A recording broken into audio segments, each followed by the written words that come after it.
Ponte, Lowell, how are you doing today? Very well, Dr. Bill. Thank you. We're having a few minor technical problems, but we have backups of backups. I had to go to my cell phone and now over to Skype, which is pretty excellent, actually, in terms of our connection and sound quality. And I'd like you to kind of introduce the topics. There's a lot of stuff happening in terms of world finances. And, of course, the craziness of war going on in Yemen and the threat of an attack on Iran because they're, quote, near the deadline is all tied to international finance, isn't it? Oh, it certainly is. I mean, is there anything that isn't tied to international finance? It's interesting, the Arab League, 22 members, this is a Sunni league in effect now, plan a 40,000-member troop military to respond to the Shiite threat from Iran and its expansionism into places like Yemen. Meanwhile, of course, you and I have been paying for the Iranian Air Force, which is to say the U.S. Air Force giving weapon support to Iranian fighters as they battle against ISIS in Iraq. We've already, in effect, paid for an Anschluss.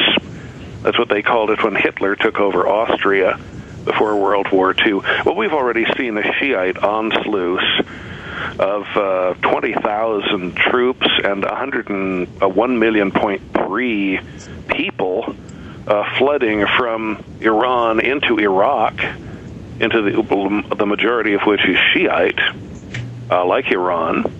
And so basically you've already seen, after all our effort, Iraq taken over by Iran now. They will eventually be able to push out ISIS.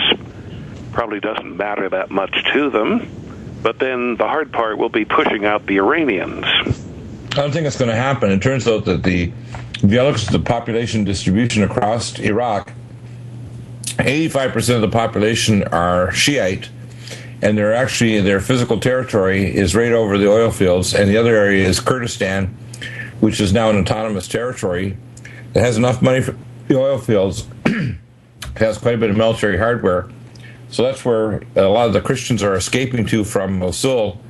They're going to Erbil, which is a Christian Kurdish city inside the autonomous territory of Kurdistan.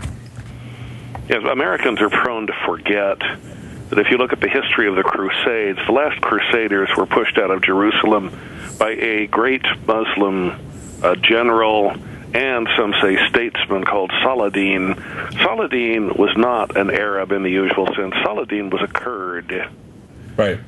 And they do make arguably the best fighters in that entire region, but the U.S. has been assiduously not supplying them the arms they'd like to have because that might offend the Turks, among others.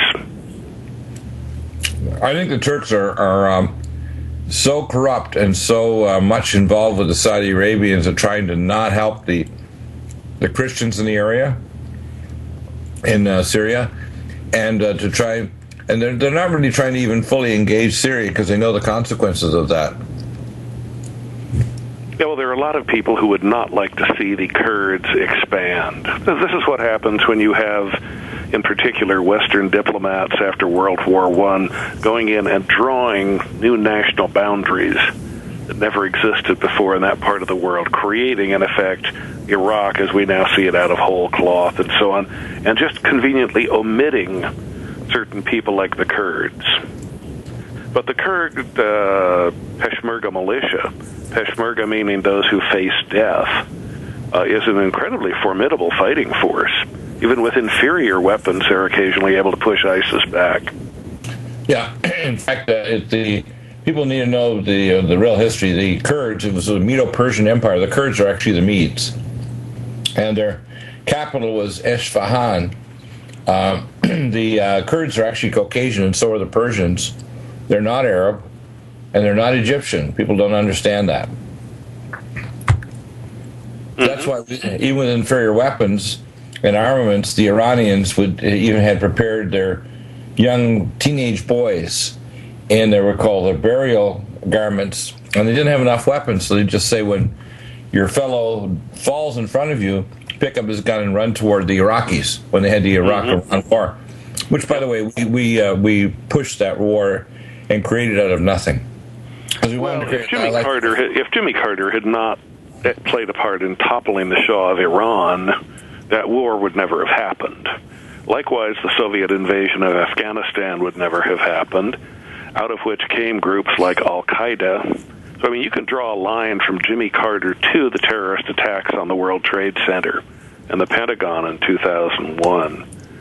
Right. I mean, and now we have a president comparable to that, or perhaps even worse, mandating things. Among the writings I have done lately, and I leave it up to you, which you find most interesting, I have a piece out today called The Skyjacking, in which I raise a very simple question. Millions of Americans now are beginning to feel like the doomed passengers on that Germanwings airliner that crashed at 400 miles an hour, done by a pilot who'd apparently locked himself in the cockpit, kept out the other co-pilot from the aircraft, who was actually his captain, persuaded him apparently to go to the restroom so he could have the door locked behind him.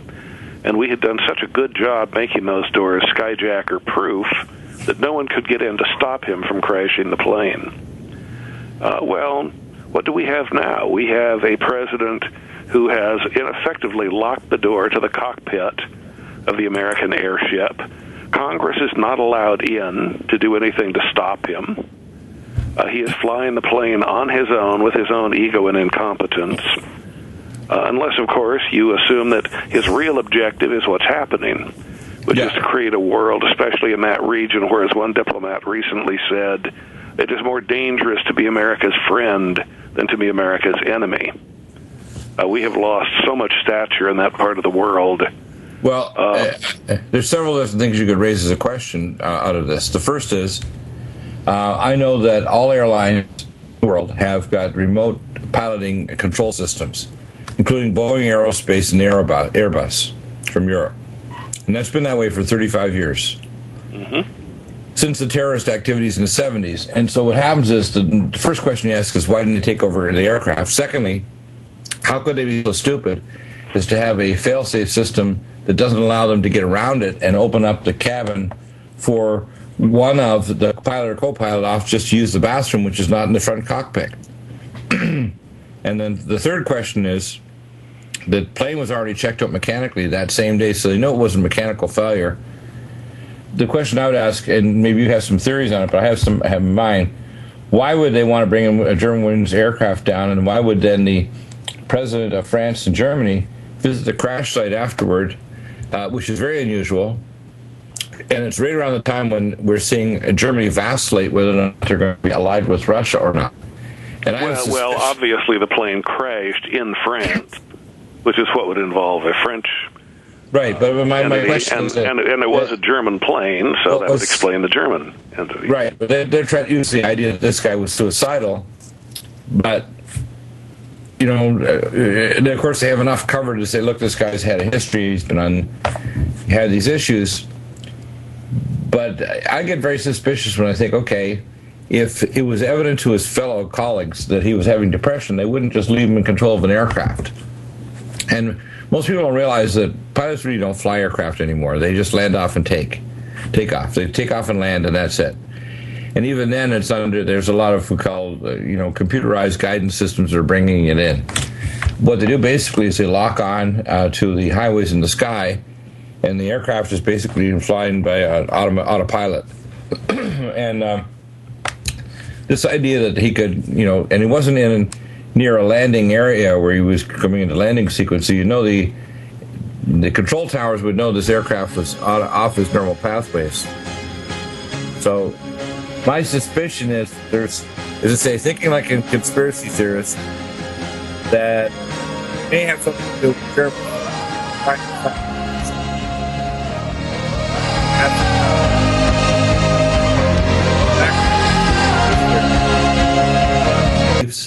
In terms of how she should interact with the West and the banks, and what do you think?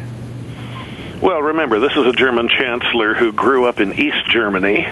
Right. This is a German chancellor who doesn't want to get involved, apparently, in Ukraine. Right. But in East Germany, she won awards for her enormous fluency in Russian. They sent her repeatedly on trips to Moscow as a perfect example of what a young German loyal to the Soviet Union should be like. And on her desk, she keeps a painting of Catherine the Great, a little painting who is her ultimate political hero. Catherine the Great was a German-born princess who married into the Russian royal family, and when it was time for her half-lunatic husband to become Tsar, she had him killed and took his place. And she was actually a pretty smart Tsarina, wasn't she? Yeah, now you add to that the fact that Vladimir Putin, when he was in the KGB, was assigned to various stations in Germany. So Putin speaks fluent German. Merkel speaks perfect Russian. They must have wonderful conversations together. Right. So to be honest with you, if we had our smarts about us, America would be making alliances with Russia to modernize their economy and to get rid of the drug trade out of Afghanistan and take care of the Muslim problem. I also forgot one minor footnote. It was Catherine the Great who conquered Crimea for Russia. Isn't that interesting? That's too funny, almost. Yeah, so in a sense, Merkel's greatest political hero is the Russian conqueror of Crimea, and now she has another one in Putin. Right, and I honestly think that we're not seeing something new. We're just seeing, as my friends that are from Belarus and Russia, when I took care of people working at Storage Tech back in the late 90s, they would say to me, because they have a very dry sense of humor, the people from the former Soviet Union or the satellite republics, he said, all we do is change hats. I'm thinking, what do you mean change hats? I mean, what they did is they were changing their hats from being communists to being now market socialists with the so-called Russian. You remember the famous old Russian saying that under capitalism, man exploits man, but under communism, it's just the reverse. Yeah, I know. And actually, I heard a comment from Mr. Mikhail Gorbachev when he was doing his lectures at the Presidio in San Francisco a few years ago, because he's, of course, a traveling lecturer and actually had a professorship in California at the University of California, San Francisco, and had offices at the Presidio. And he made this interesting comment that he discovered that the way the financial system was set up with the stock market and the integration of the corruption between the stock market and the government, that they actually had far more control of the whole real economy, not just of America, but the whole world, than under communism. And he realized they had a much stronger grip on the control of the economy and the people than the Soviet Union ever thought of. It's like those people who realized that slavery was actually an unduly costly system. It was better to make the workers have to pay their own rent and buy their own food and so on. Right. Although you hear all the horror stories about the slave men that were maniacs, many of the as the slave transition went from slavery to so-called free men, a lot of people starved to death or had horrible conditions, and many people died just because they were no longer being taken care of. I mean, the fact is that once it became free men, it became just like our current economy. Obama doesn't care if there's a destroyed middle class as long as he can act as president, as I say, and as long as they create dependency in what used to be the land of the Declaration of Independence. Sure. Right. Well, now we have, I think, 51.4% of the population are now dependent on a check from the one or more government departments, and we have more people that are unemployed full time, that are adults that could be employed, than the actual employed class. So. We talked about this before in your book you co-wrote with Craig Smith, that we really are at a time where the only reason why the system hasn't collapsed is because the powers that be control so many levers of power. It hasn't collapsed yet, but I expect this year, because of several things. Firstly, the war with Saudi Arabia and Yemen, and the pending war with Iran, because I'm pretty sure that the Iranians are not going to go for the deal that America's pushing. And it'll probably justify the Israelis now. They figure they have a carte blanche to bomb the Bashar reactor. And there already is a naval blockade in the Red Sea down with the Saudi Arabians, and they're putting giant forces across there. They're bombing the heck out of the Shiite militia down in Yemen, across the Yemeni-Saudi Arabian border. Where, in a sense, there already is a proxy war between Iran and Saudi Arabia, which... This is a really big trigger, And of course, most people don't realize that Saudi Arabia is directly linked to Israel. In fact, a lot of the special agents there, they're both Mossad, they actually have agency as well in Saudi Arabia. That's why there was a direct link between the two of them in 9/11, which was basically a CIA Mossad Saudi operation, where they had actors from Saudi Arabia. They had micro nukes put in there by Israeli Mossad nuclear agents, and it was run overall by the CIA. Whole operation. Yeah, well, Israel and since the Saudis have enormous commonality of interest now. If the Saudis go into heavy nuclear armament, though, they would be a relatively easy kingdom to overthrow without U.S. or Israeli help. And if they were overthrown, whoever overthrew them would then potentially acquire those nukes.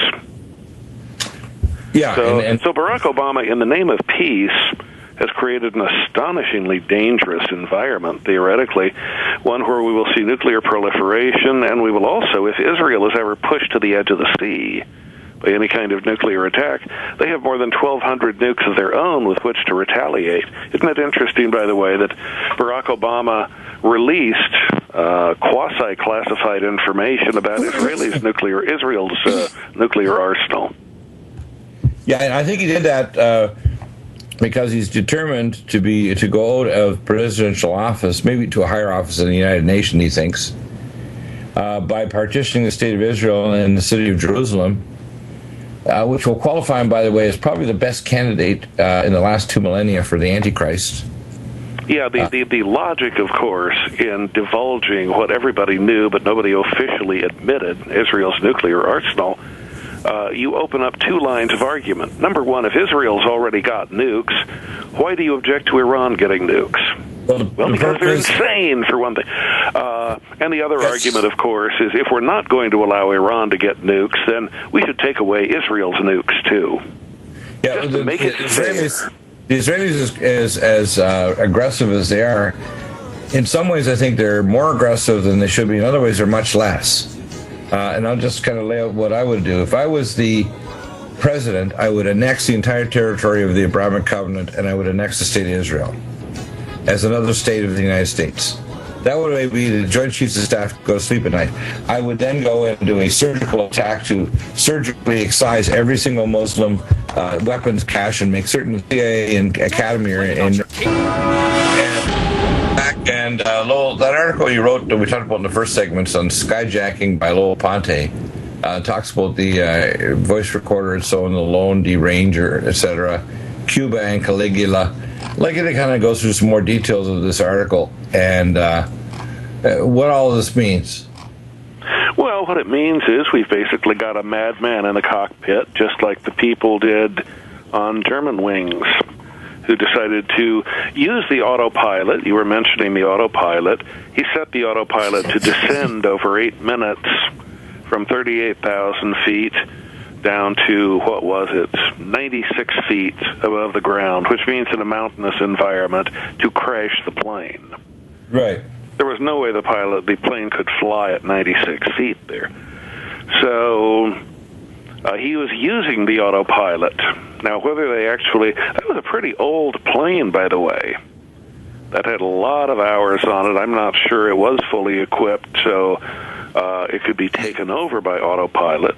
But in any event, whatever people tried to do there, they tried to use the number keypad to override the door lock and get in, and he just kept relocking it as fast as they tried. So they were never able to make the door open. Yeah, there's got to be ways of, see, those are what I call simple engineering issues that should have been thought of a long time ago. Yeah, the reason they don't do that is the same reason they don't, at least officially, build a self-destruct mechanism into an ICBM. If the enemy ever figured out how to use it, they could then use it to blow up all your ICBMs in the air. So it's very tricky to build a thing like that in, that, for example, a skyjacker might be able to use to get into the cockpit. Well, I'll give them a simple technical answer to that. What I would say is have a digital fingerprint thing on the outside of the door, and when the digital fingerprint happens, until it can say it can locate two bodies inside with infrared scanner inside the cockpit, it wouldn't allow it to lock the door. In other words, one of the pilot or co-pilot had to be back inside the cabin to allow that door to lock again. And in other words, if one or the other was outside, they simply put their hand on the door, they go inside, the cabin would actually detect two bodies, and it would say, fine, you can lock the system down. There's the answer. So why didn't he do that? Okay, so a pilot comes out of the men's room, he's killed immediately, his thumb is hacked off and held up to the scanner. No, you have to put the whole hand. Okay, his whole hand is hacked off. Well, it's first. It's not I mean, this is in your but from my point of view, as you know, Dr. Bill, I would feel much safer if you were piloting this aircraft. Well, the thing is that we can war game that through, but how likely is that going to happen? Especially if you have air marshals. Every aircraft should have an air marshal on, and every aircraft should have not only detectors, because you can make plastic guns and bring them on an aircraft, and you can bring them, and you could still have them where you can have other weapons. You know, one of the simplest weapons is to have, a dart-type device that actually has biotoxins in it that's very small and wouldn't even be metal detected. Yeah, and they wouldn't pick up the biotoxins. Right, it wouldn't pick up the biotoxins unless they had some really, high-tech sniff meter, which, by the way, at the Brandenburg Airport in Germany, they do have. So if you have like 2 molecules of a specific toxin, they can pick it up, even anywhere in the airport. Mm-hmm. Meanwhile, I mean, if you wanted to, God forbid, assassinate a president, none of us would, of course, ever think of that. Right. You theoretically can either acclimate yourself to a particular toxin, or you can coat your hand in such a way that you then smear the toxin on top of the coating, and anyone you touch with your hand will die, but you won't. So, in other words, you stand in a line to shake hands with the president. You shake his hand. 60 seconds later, he drops dead. But there's been no visible, detectable weapon brought close to the president. I say this only because it's far beyond the ken of any terrorist who doesn't already know it. Yeah, that's why we know that the real spontaneous terrorism really hardly or is very unlikely to happen. It's all sponsored and controlled by higher-ups. For example, even the Paris bombing at the...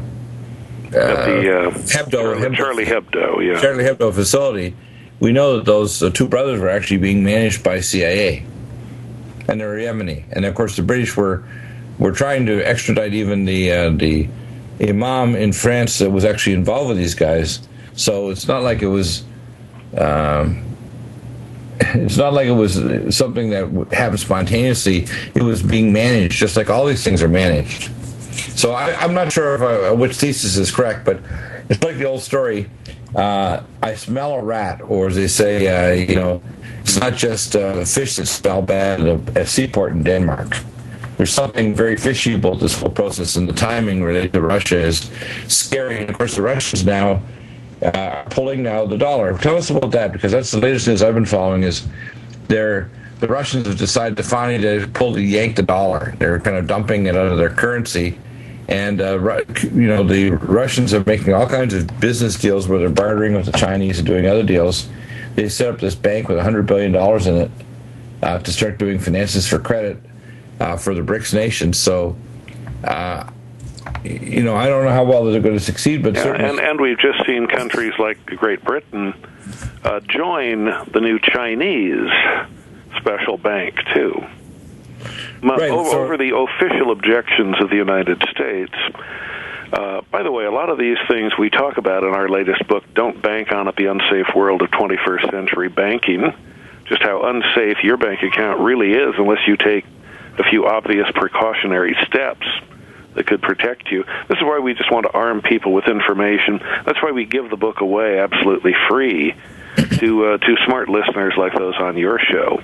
And all they have to do is call 800. And by the way, we pay the postage. We pay everything. There is no cost to you in getting this book, but you need to call now, 800-630-1494. That's 1-800-630-1494. Or as you know, I like to say, think of Columbus sailing the ocean blue in 1492, but not quite. It's 1-800-630-1494.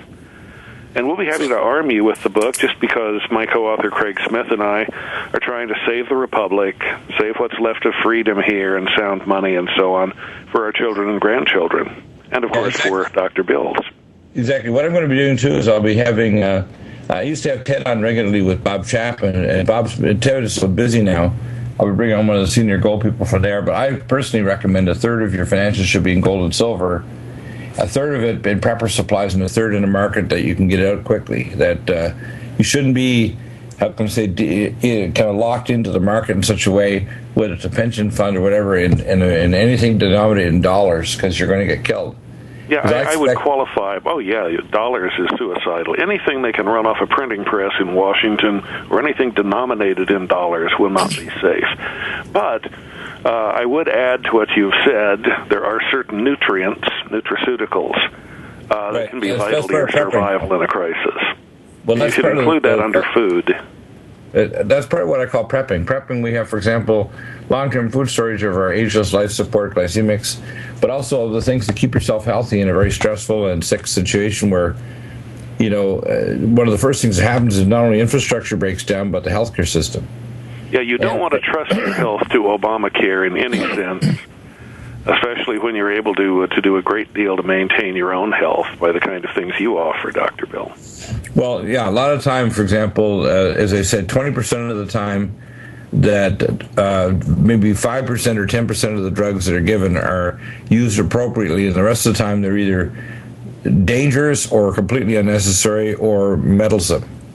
And the problem is that there are some times when drugs are necessary, but you even have to know what to select, and I mentioned some of those in hour number 2.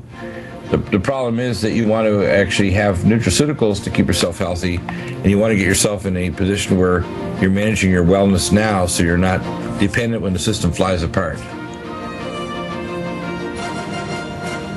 Back in a moment with Lowell Ponte, and again, the book is 800-630-1494. Coming up tomorrow, Michael Connolly.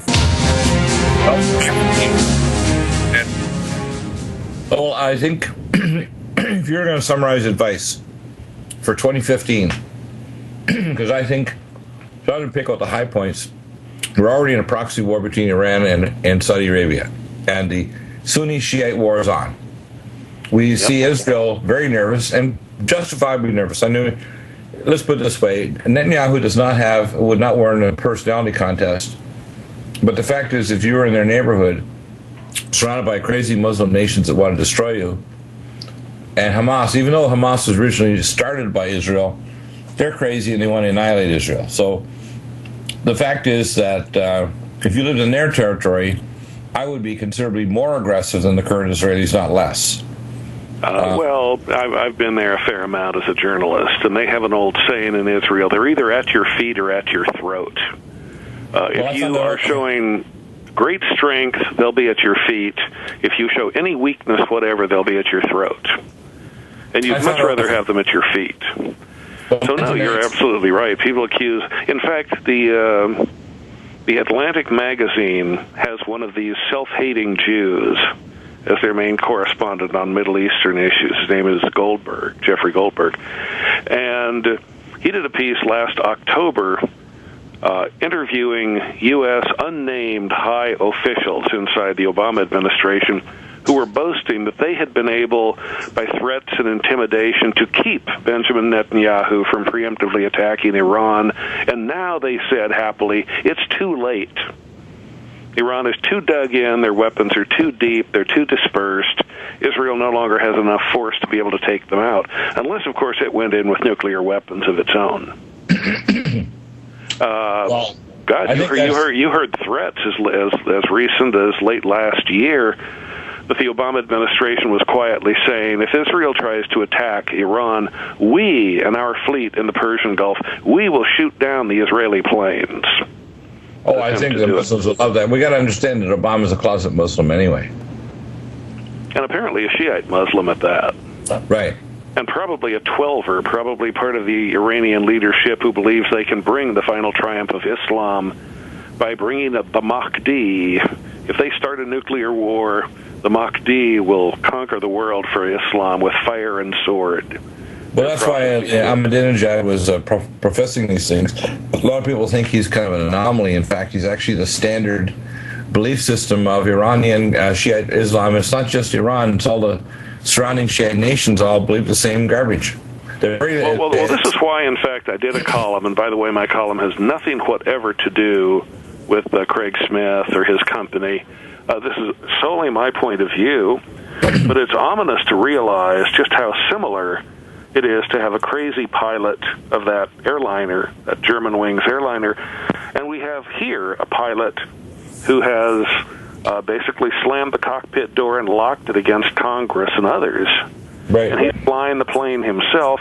This is a guy who was eager to give military-style weapons to Mexican drug gangs and to open the door for nuclear weapons for Iran, but he doesn't think you should be allowed to have a .22 caliber rifle or your law-abiding wife to have a .38 handgun to protect herself against 250-pound rapists. He's got this very strange view of reality, in other words.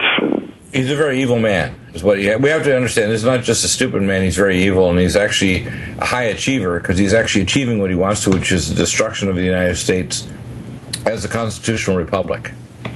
Well, as I say, it makes you think we have our own Caligula, the crazy Roman emperor who almost crashed the Roman Empire in the 1st century A.D.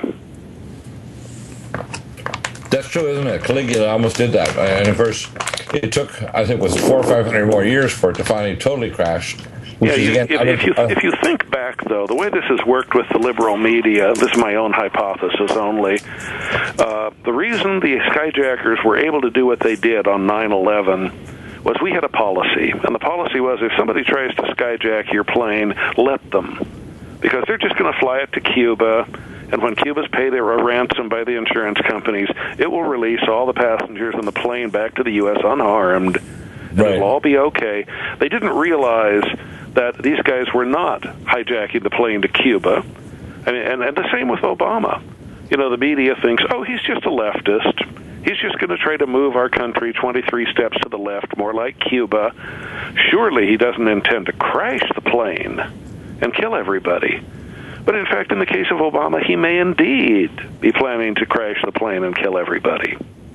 He's not just a leftist, as you say. He's a fanatic. And the kind of fanatic, what term would you use for it? Theocratic, I suppose, or apocalyptic, or suicidal. I don't think, in other words, that he is... Remember what these guys are promised, by the way. When they get to heaven as a Muslim martyr, you not only get the 72 perpetual virgins, whose virginity is constantly restored, you also get young boys with skin like pearls for your sexual gratification. So I guess the Muslims have this enormous set of incentives for people to be martyrs. How odd it is that their leaders almost never, therefore, commit martyrdom themselves. Well, in fact, it's interesting that the number of high-level Muslim Masons, if you want to call high-level Muslims, is actually greater than all other faiths put together on the planet, including Catholics, Protestants, Buddhists, or anybody else. There's more high-level Masons that are Muslim, and it's like you say, they don't martyr. If they send young men who are fools to listen to them to martyr. And it's not just because some of them wear the fez symbolically and so on. No. See, they believe that there's layers of evil, and in fact, it says it in the Quran that their God, Allah, is the great deceiver. So what really there, and I've said this before on the show, I said, I think that Muhammad not only had God on speed dial, but he also had Satan. And he even wrote in the Satanic Letters that Salman Rushdie talked about, where he got a fatwa against him back about 20 years ago, that, in fact, Muhammad actually says it right in the Quran that he actually was, to his wife, yes, I think I may have dialed up Satan. The fact is, there's a satanic element in all of us because we want to do our own thing rather than the thing that God wants us to do. And when we have a society run by people like Obama, and they get in a position of power, in the sense the greatest addictive drug is not money and just even regular power, it's what I call omnicide. It's like the highest power drug in the universe, omnicide, killing everything. And even entertaining the idea of omnicide or destroying an entire nation like America, that gets people like Obama high because he really is an evil maniac. and especially when he's been trained since childhood to hate America both as a leftist and as a Muslim. Right, so I'm surprised that people of color were deceived by this fool who wasn't concerned at all about color, people of color, or the middle class, or people that are poor. It really wasn't even designing Obamacare to provide health care for people, because it only gave health care to about 7.5 to 8 million people. But it took away health care, probably, my estimates are, it's going to take away from 40 to 50 million people that are going to lose their health care. Well, so not to be picky, but if you stop and think about the ancestry of African Americans, they decided that many thought the Nation of Islam would be wonderful because it wasn't like their Christian slave masters. What they forgot is that the merchants who sold their ancestors into slavery in Africa mostly were Muslims. In fact, if you actually go to the actual history, almost all of the conquering and the induction into slavery in Africa were Muslim overlords. That's why in the area of Sudan, this is not a recent thing what's going on to the southern Sudan where they discovered all the oil. The mainly Arab northern Muslims looked in the South Christians where they had all the oil and said, hey, you're our slaves, you're a black skin, we want to just, who do you think you are? You're not going to take this territory and all this oil. And that, unfortunately, doesn't matter what your skin color is, the globalists, including Obama, that's what the Great Deception is. That's why George Soros and Zbigniew Brzezinski selected Obama so he could be there. But I think that people need to understand this is a controlled demolition, like the World Trade Center tower. The controlled financial demolition, the charges are set in the building, almost like the collapse of the Sands Hotel. And reading your books and written by yourself and Craig Smith, don't bank on it. The latest in the series, 800-630-1494, 800-630-1494. Yeah, it's a controlled demolition, and this year, if you don't watch it, I expect at least a very serious 20% correction in the economy, minimum 20%, which is going to be very, very painful for around the world, but here I'm talking about at least 20% for Americans. Makes sense to me. Get the book. We'll have Lowell back on in a couple of weeks' time, and look forward tomorrow. Michael Connolly is on first hour from the U.S. Justice on the latest on the impeachment of Obama, the protection of our veterans, and much, much more. Buy all your nutraceuticals at NutriMedical.com. It's happening again. The feds are trying to ban your freedom to own